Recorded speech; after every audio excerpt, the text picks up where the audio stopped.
Okay, let's dive right in.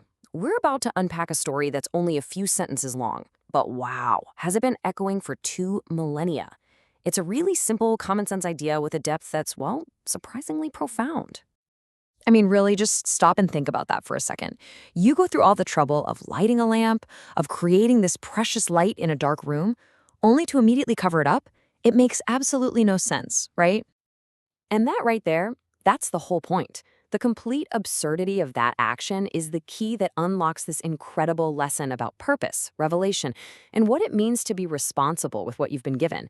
And we're going to get into all of it in this explainer. So, this lesson comes to us as a parable.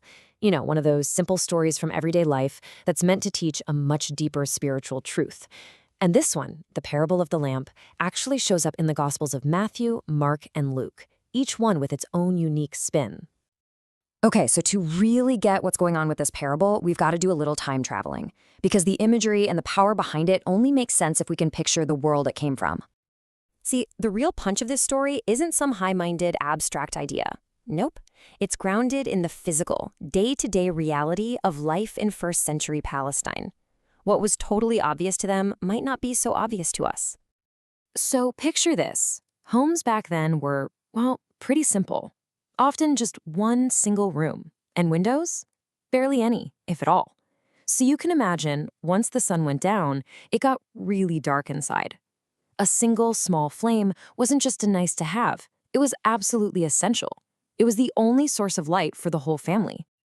And this is the actual lamp we're talking about. In Greek, the word is liknos. It was just a small clay pot filled with olive oil and a wick. Archaeologists today actually call them Herodian lamps.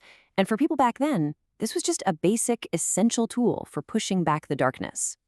So when Jesus asks why on earth you'd hide it under a modion, which was a big bowl for measuring grain, or under a bed, the audience would have immediately gotten how ridiculous that is. Stick it under a bowl and poof, the flame's gone. Put it under a bed, and you're just being wasteful and lazy.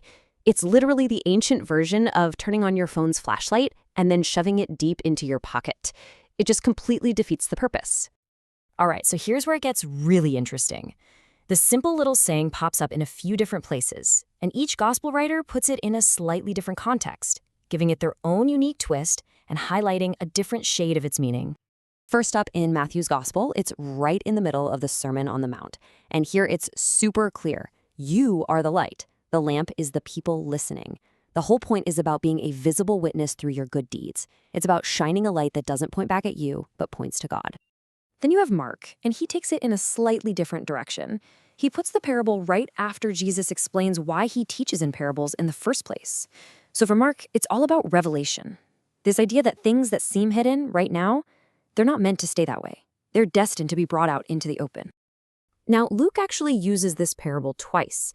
The first time, in chapter 8, it's kind of similar to Mark's, this idea of revealing what's hidden.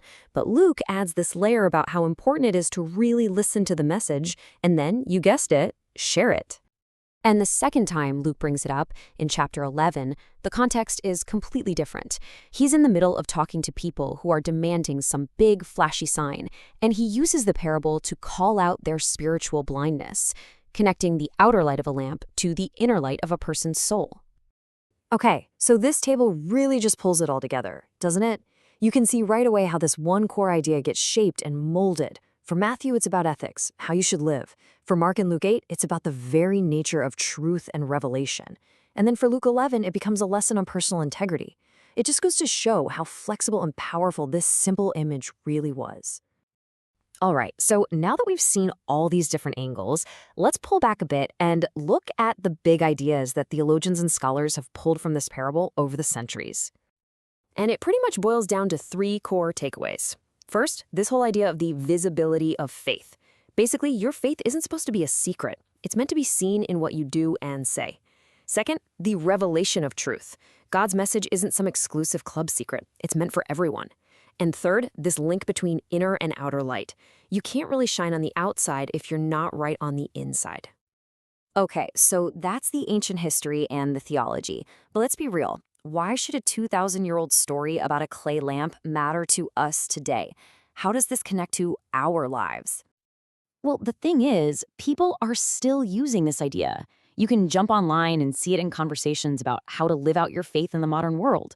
Like, check out this post from X. It frames hiding your light not as some heavy sin, but just as being wasteful. And that brings it right back to that original common sense logic of the parable, doesn't it?